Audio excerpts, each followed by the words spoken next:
Welcome to all the students of Sri Siddh Vidyapeeth School. Today we are going to continue the 5th chapter, Acid, Bases and Salts. So students, in the previous class we studied about acid, bases and natural indicators. Today we are going to study about acid rain, what is acid rain and what do you mean by pH scale and the process neutralization. Okay. So first we are going to study that what do you mean by acid rain. तो acid rain क्या होता है? When the rainwater has increased amounts of acids in it, it is called acid rain. जब बारिश के पानी में बहुत ज़्यादा मात्रा में एसिड के अमाउंट्स मिक्स्ड हो जाते हैं तो उनको हम लोग क्या बोल सकते हैं? Acid rain. Okay. The acid rain is formed because of the presence of air pollutants like nitrogen dioxide, carbon dioxide and sulphur dioxide in the air. तो एसिड रेन में बहुत सारे ऐसे एयर पॉल्यूटेंट्स होते हैं जो एयर पॉल्यूशन क्रिएट करते हैं. वो क्या क्या होते हैं? नाइट्रोजन डाइऑक्साइड, कार्बन डाइऑक्साइड और सल्फर डाइऑक्साइड जो एयर में मिक्स्ड होके फिर प्रेसिपिटेट करके, मतलब इवोपोरेशन के मदद से प्रेसिपिटेट करके वो क्या करते हैं? एसिड रेन फॉर्म करते हैं एयर में मिक्सअप होके. Okay. These pollutants mix with the rainwater and form acids such as nitric acid, sulfuric acid and carbonic acid respectively. तो जब ये pollutants रेन वाटर के साथ, मतलब बारिश के पानी के साथ मिक्सअप करते हैं तो ये एसिड फॉर्म करते हैं. तो ये जब एसिड फॉर्म करते हैं तो ये क्या बन जाते हैं? नाइट्रिक एसिड, सल्फ्यूरिक एसिड और कार्बोनिक एसिड जो हमारे लिए बहुत ही हानिकारक होता है. ठीक है. The acid rain is severely affect the vegetation, animal life and even buildings of the region where it falls. तो ये एसिड रेन हम लोग को, ये जो वेजिटेशन है, एनवायरनमेंट को ये अफेक्ट करता है, वेजिटेशन को अफेक्ट करता है, बहुत सारे एनिमल्स, पशु पक्षियों के जीवन को अफेक्ट करता है, इवन हमारे ह्यूमन के जीवन में भी वो बहुत ही अफेक्ट करता है. और वो जो बिल्डिंग्स होता है, हमारे जो इतने बड़े बड़े घर के बिल्डिंग्स होते हैं, कुछ मॉन्यूमेंट्स होते हैं, तो वो उनको भी बिगाड़ देते हैं. जैसे कि रिसेंटली आप अगर ताजमहल का नाम सुने होंगे, ऑब्वियसली सुने होंगे, तो वहाँ के जो ब्रिक्स है, मतलब वो किससे बने हुए होते हैं? वो मार्बल से बना हुआ होता है और वो ये एसिड रेन की वजह से दिन ब दिन रेड कलर का हो जा रहा है. लेकिन उसको अगर फिर से हम लोग पॉलिश करेंगे तो वो ठीक हो जाएगा. लेकिन ये जो रेड हो रहा है, ये जो एक कोटिंग बन जाता है, ये just because of the acid rain. Okay. And very much of pollution which are day by day extending. So here you can see the picture of acid rain, how man-made sources means how sulfur oxide, nitric oxide, these are made in factories. तो ये सब कहाँ से हम लोग को, ये जितने सारे एसिड्स एंड वॉल्स हैं, पोल्यूटेंट्स, वो कहाँ से ज़्यादातर मिलते हैं? ये या फिर नेचुरल सोर्सेज से नाइट्रोजन डाइऑक्साइड मिलता है. और ये जो मैनमेड सोर्सेज से ये सब पॉल्यूशंस हवा में जाते हैं. तो जब हवा में ये जो मिक्सअप होते हैं, ये क्या क्रिएट करते हैं? एयर पॉल्यूशन होता है. तो ये जब एयर गैशियस पॉल्यूशन जो होता है वो फिर बाद में क्या करता है? एटमॉस्फेयर में जो भी पॉल्यूटेंट्स है वो मिक्सअप हो जाता है और वो क्या करता है? क्लाउड्स के साथ मिक्सअप होके प्रेसिपिटेट कर देता है. ठीक है. फिर क्या होता है? वेट डिपोजिशन होता है. मतलब यहाँ पे जैसे आपको दिख रहा है, वेट डिपोजिशन मीन्स बारिश होता है. तो ये जब बारिश गिरता है, ये क्या होता है? फिर ये जब बारिश में ये एसिड्स मिक्सअप होके हमारे ऊपर, ये इसको हम लोग फिर क्या नाम दे सकते हैं? Acid rain. Okay. I hope you all understood students. Now what is pH scale. तो पीएच स्केल क्या होता है? तो the measure of acidity and basic nature of a substance can be determined by it's pH value. तो एक substance में कितना ज़्यादा एसिड, वो कितना ज़्यादा एसिड कंटेन करता है या फिर वो कितना ज़्यादा बेस कंटेन करता है. ठीक है. तो ये हम लोग एक पीएच वैल्यू इसका निकाल सकते हैं, उसको हम लोग डिटरमाइन कर सकते हैं. पीएच वैल्यू उसका एक निकाल सकते हैं. So the pH value range from 1 to 14 with 1 being the most acidic substance. Okay. And 14 being the most basic substance. तो यहाँ पे आपको पिक्चर में दिख रहा है कि ये 0 से स्टार्ट होता है, 14 तक रहता है. ठीक है. तो basic substance, well 7 is a neutral substance. तो यहाँ पे जो 7 नंबर का आपको जो घर दिख रहा है यहाँ पे, वो क्या है? डिस्टिल्ड वाटर जो न्यूट्रल होता है. मतलब उसमें ना तो एसिड रहता है ना बेस रहता है. ठीक है. वो न्यूट्रल होता है. ठीक है. और यहाँ पे एसिडिक सब्सटेंस, सबसे ज़्यादा एसिडिक किसको हम लोग बोल सकते हैं? 0 और 1 को. ठीक है। यहाँ पे हम बोल सकते हैं कि ये सबसे ज़्यादा एसिडिक सब्सटेंस होते हैं। जैसे कि यहाँ पे आपको यहाँ पे कुछ एसिडिक सब्सटेंस के एसिड के नाम भी लिखे हुए हैं, जैसे कि gastric acid, lemon juice, orange juice, tomato juice, black coffee, milk.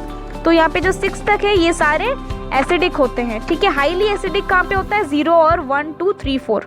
ठीक है, हाईली एसिडिक। और उसके बाद हाईली बेसिक कहाँ मिलते हैं आपको? 14 में। ठीक है, आप 14 में देखेंगे तो क्या है?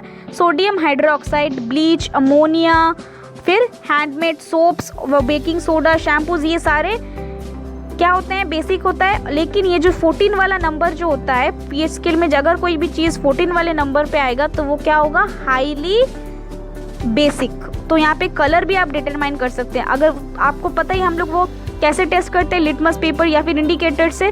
तो ये जो पीएच स्केल है, यहाँ से हम लोग कलर देख के उस कलर को फिर जज कर सकते हैं। हम लोग डिटरमाइन कर सकते हैं उसका वैल्यू, कि अब तक उसका वैल्यू कितना है, उसका पीएच वैल्यू कितना है, वो कौन सा कलर का है, वो हाईली एसिडिक है भी या नहीं है। ठीक है। तो the number from 0 to 6 is highly acidic, means acidic substances. 7 is neutral. From 8 and 14 it is alkaline, means basic. Okay, so the pH value is generally determined by using pH stripes or pH solution. तो ये जो pH value के ऐसे कुछ stripes हम लोग को मिलते हैं। ठीक है, ये स्ट्राइप से उसको हम लोग डिटरमाइन कर सकते हैं, या फिर ऐसे pH सॉल्यूशन हम लोग क्रिएट भी बना भी सकते हैं और उससे डिटरमाइन हम लोग कर सकते हैं। ठीक है।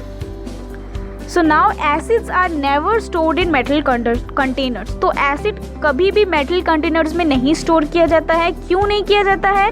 They are rather stored in glass containers. So उनको किस में ज़्यादातर स्टोर किया जाता है? ग्लास। अगर आप लोग केमिस्ट्री लैब में कभी गए होंगे तो आप देखे होंगे जितने सारे एसिड्स जो भी हैं वो सारे किस में हैं? या फिर ग्लास कंटेनर में है। ठीक है, कोई भी ग्लास कंटेनर में है, कांच का कंटेनर में है। तो this is so acids are generally reactive in nature. ऐसा क्यों होता है? क्योंकि एसिड जो होता है बहुत ही ज़्यादा रिएक्टिव होता है। वो एयर के साथ, वाटर के साथ बहुत ही जल्दी से रिएक्ट कर सकता है। इसीलिए उनको ग्लास कंटेनर्स में स्टोर करके रखते हैं जहाँ पे वो रिएक्शन नहीं हो सकता है। ठीक है। If you keep them in metal containers they may react with the metal and Erode them. लेकिन अगर वहीं पे हम लोग मेटल कंटेनर्स में हम रखेंगे तो एसिड, जैसे कि आपको पता ही है कि हाईली रिएक्टिव होता है एयर के साथ, वाटर के साथ, हर एक चीज़ के साथ। तो वो मेटल के साथ भी जल्दी रिएक्ट कर लेगा, और जब रिएक्ट करेगा तो मेटल के साथ वो रिएक्ट हो जाएगा और उसको इरोड मतलब रस्ट कर देगा, उसको ख़राब कर देगा मेटल को, और वो केमिकल भी ख़राब हो जाएगा, दूसरा केमिकल बन जाएगा।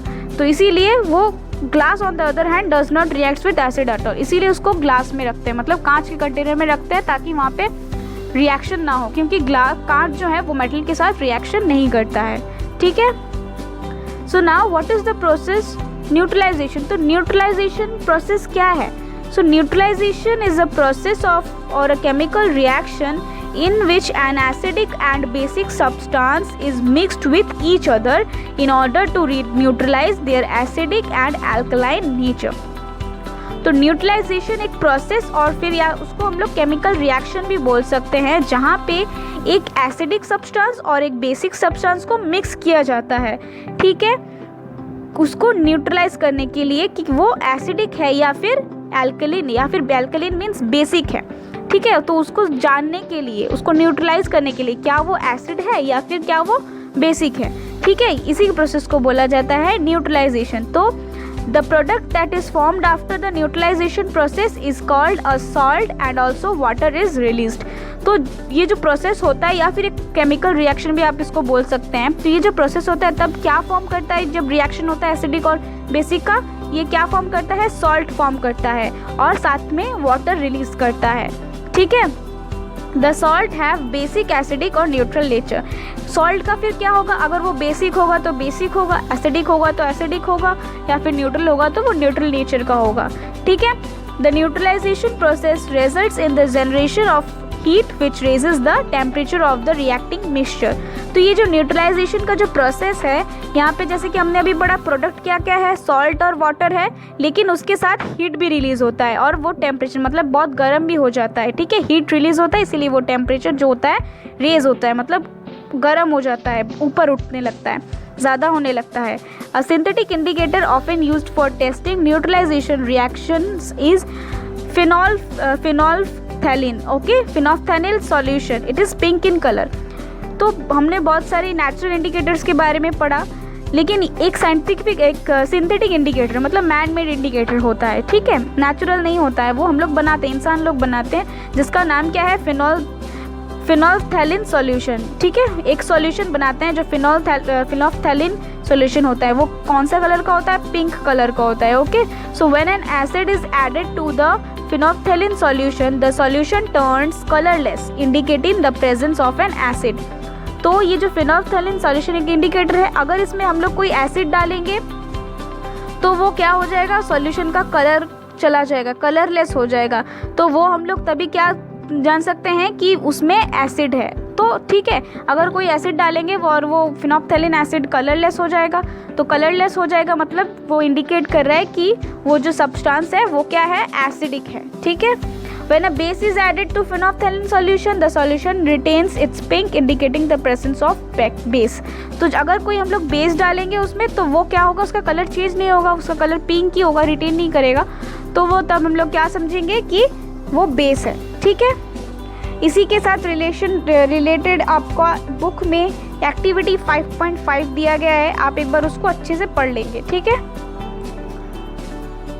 यहाँ पे जैसे कि वो एक्टिविटी 5.5 में आपको एक टेस्ट ट्यूब लेना है जहाँ पे base, acid plus indicator mixup किया गया है। तो आपको वहाँ पे 2-3 ड्रॉप्स का वो इंडिकेटर डालना है, ठीक है, एसिड में, ठीक है। उसको आपको शेक करना है, उसके बाद तो आप फिर उसको जब आप जांचेंगे तो आपको वहाँ पे मिल जाएगा कि कौन सा एसिडिक है, कौन सा बेसिक है, आपको समझ में आ जाएगा, ठीक है। तो वहाँ पे कौन सा सॉल्यूशन यूज़ किया गया है, phenolphthalein solution, okay. So we know that it forms salt, formation of salt. When acid reacts with base, it forms water and salt, okay. When acid reacts with base, then it forms water and salt, okay. And साथ में क्या होता है, heat is evolved, मतलब heat भी evolved होता है, ठीक है। So now ये जो न्यूट्रलाइजेशन का जो प्रोसेस है, ये हम लोग के एवरीडे लाइफ में कहाँ कहाँ यूज़ होता है। The first use is indigestion. तो हम लोग को कभी कभी कोई खाना हम लोग का अच्छी तरीके से डाइजेस्ट नहीं होता है, तो ये भी एक न्यूट्रलाइजेशन का प्रोसेस एक हम लोग यूज़ करते हैं। चलिए पढ़ते हैं उसको। तो we know that our stomach produces hydrochloric acid which helps in the digestion of food. तो हम लोग को ये पता ही है स्टूडेंट्स की स्टोमक क्या प्रोड्यूस करता है, हाइड्रोक्लोरिक एसिड प्रोड्यूस करता है, जो हमारे डाइजेशन, फूड को डाइजेशन करने के लिए हेल्पफुल होता है। But sometimes the stomach releases too much of acid which leads to indigestion or sometimes hyperacidity। तो आप सबने एक वर्ड सुना होगा कि कुछ भी आप अगर खाएंगे, एसिड हो गया, मेरे को गैस हो गया, ऐसे आपने वर्ड सुना है। तो ये क्यों होता है, क्यों? कभी कभी जो स्टोमक है वो एसिड, हाइड्रोक्लोरिक एसिड जो है वो कुछ ज़्यादा मात्रा में वो छोड़ देता है, रिलीज़ कर देता है, तभी हम लोग को एक प्रॉब्लम होता है, इनडाइजेशन, मतलब जो फूड है वो ठीक तरह से डाइजेस्ट नहीं होते हैं। तो इसी के लिए हम लोग को क्या होता है, फिर हाइपर एसिडिटी हो सकता है, मतलब बहुत एसिड हो जाता है, गैस हो जाता है। तो hence we need to neutralize this acid by taking substances that are basic in nature। तो जो ये एसिड को हम लोग फिर न्यूट्रलाइज करने के लिए क्या यूज़ करते हैं, कोई भी बेसिक सब्सटेंस यूज़ करेंगे ऑब्वियसली। तो जो बेसिक इन नेचर होगा, जो कॉमनली क्या उसको क्या बोलते हैं, कॉमनली नोन एज एंटासिड्स, ठीक है, जिनको कॉमनली क्या बोला जाता है, एंटासिड्स। तो तभी हम लोग क्या खाते हैं ना, दवाई खाते हैं, जो एंटासिड्स खाते हैं, तो वो क्या होता है, उनमें बेस रहता है। तो for example milk of magnesia is a basic substance that can neutralize the acid of a stomach. Milk of magnesia, जिसको हम लोग एंटासिड्स भी बोल सकते हैं, तो उनमें क्या होता है, बेस का मात्रा होता है। तो जब एसिड है, हाइड्रोक्लोरिक हमारे अंदर जो इंडाइजेशन हो गया, एसिड है, उसमें अगर बेस हुआ तो वो एक न्यूट्रलाइज हो गया, बराबर हो गया वो, ठीक है। तो इसी तरीके से हम लोग इंडाइजेशन के वक्त एक न्यूट्रलाइजेशन का ये प्रोसेस हम लोग यूज़ करते हैं, ठीक है। Now the second example is ant bite. The irritation of the skin due to the ant bite is caused because of the presence of formic acid that the ant injects into the skin while biting. तो जब एंट bite क्या होता है, जब चींटी काटता है हम लोग को, तो बहुत जलन होता है हम लोग को। वो जलन क्यों होता है, क्योंकि वो जो चींटी जब काट रहा है वो हमारे बॉडी में एक एसिड इंजेक्ट कर रहा है। तो वो एसिड का नाम क्या है, फॉर्मिक एसिड, ठीक है। वो स्किन में इंजेक्ट कर दे रहा है और हमारा स्किन इसीलिए जलता है। तो hence we use a basic substance to neutralize the effect, इसीलिए हम लोग तब क्या करते हैं, कुछ बेसिक सब्सटेंस यूज़ करते हैं उस इफेक्ट को कम करने के लिए, वो जलन को थोड़ा कम करने के लिए। फॉर एग्जांपल बेकिंग सोडा और हाइड्रोजन कार्बोनेट, तो बेकिंग सोडा और हाइड्रोजन कार्बोनेट यूज़ करते हैं, या फिर कोई भी कैलामाइन सॉल्यूशन और zinc carbonate are generally use to treat ant bytes.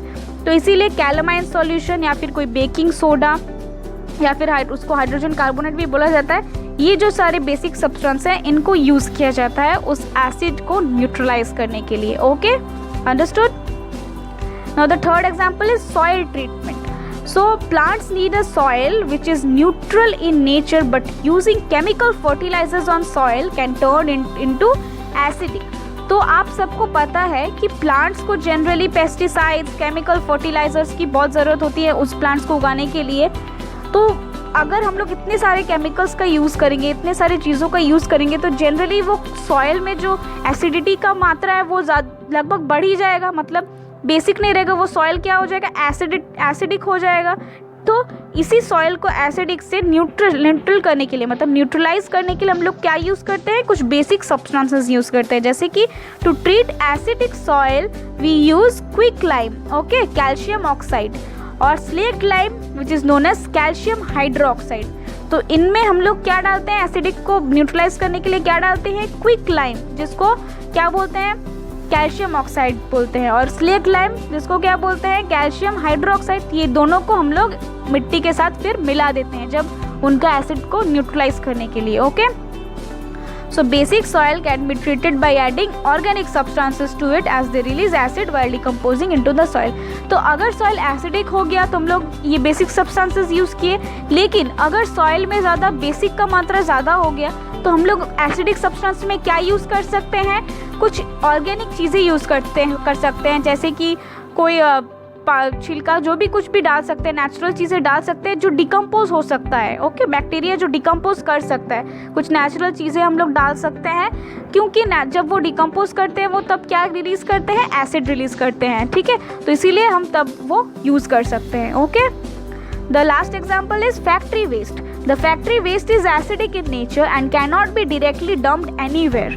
Hence, bases are added to it before it falls off into a river or stream, so that the aquatic life doesn't get affected. तो जो factory में जो waste होता है वो आपको सबको पता ही होगा कि वो हाईली एसिडिक इन नेचर होता है, बहुत ज़्यादा एसिडिक होता है। ऑब्वियसली फैक्ट्रीज में एसिडिक सब्सटेंसेस ज़्यादा होता है, तो वो लोग जब उन लोग को फेंकते हैं या फिर कहीं पे उनको डंप भी करेंगे तो वो जगह भी एसिडिक हो जाएगा। इसीलिए उसको मतलब उसको ठीक करने के लिए, न्यूट्रलाइज करने के लिए वो उसमें कुछ बेसिक चीज़ें ऐड कर देते हैं। ठीक है, कुछ बेसिस ऐड कर देते हैं ताकि वो जो चीज़ें फेंकने से पहले उनमें बेस ऐड करते हैं, ताकि वो जब फेंके वो एसिडिक ना रहे, ताकि अगर उनको रिवर में फेंके या फिर कहीं भी फेंके, रिवर में फेंकने से कोई एक्वाटिक लाइफ उनको हार्म ना हो जाए उनको, या फिर बाहर फेंकने से, डंप करने से किसी को हार्म ना हो। ठीक है, इसीलिए वहाँ पे क्या ऐड किया जाता है, वो लोग न्यूट्रलाइज करते हैं कुछ by adding some basic substances. Okay, so students, the chapter has ended. We will do the exercise part in the next class. Okay, till then do all the notes in your fair copy, learn the notes and read the chapter carefully. Okay, and also student, do the exercise question number 6 and 11. And students, if you have any doubt you can ask me. अगर आपको कोई भी कहीं पे भी doubt है आप मुझसे पूछ सकते हैं। ये जितने सारे नोट्स हैं आप इनको अच्छे से अपने फेयर कॉपी में कर लेंगे। ठीक है, और ऑल्सो ये जो नोट्स है आप अपने लिख लेंगे, और ये जो नोट्स है आपको याद भी करना, और चैप्टर कंप्लीट हो गया है इसीलिए आपको इसको अच्छी तरीके से पढ़ भी लेना है। और ये जो क्वेश्चन नंबर एक्सरसाइज का क्वेश्चन नंबर 6 और 11 है ये आप ट्राई करिए। आशा करती हूँ कि आप सब कर लेंगे क्योंकि ये बुक से ही है, बहुत ईजी है, आप करिए। और इनका जो एक्सरसाइज पार्ट है we will do in the next class. Okay, और आपको अगर कहीं पे भी कोई भी डाउट है आप मुझसे पूछ सकते हैं, मैं आपका डाउट ज़रूर क्लियर करूँगी। So students, we are going to complete the exercise part in the next class. Okay, thank you.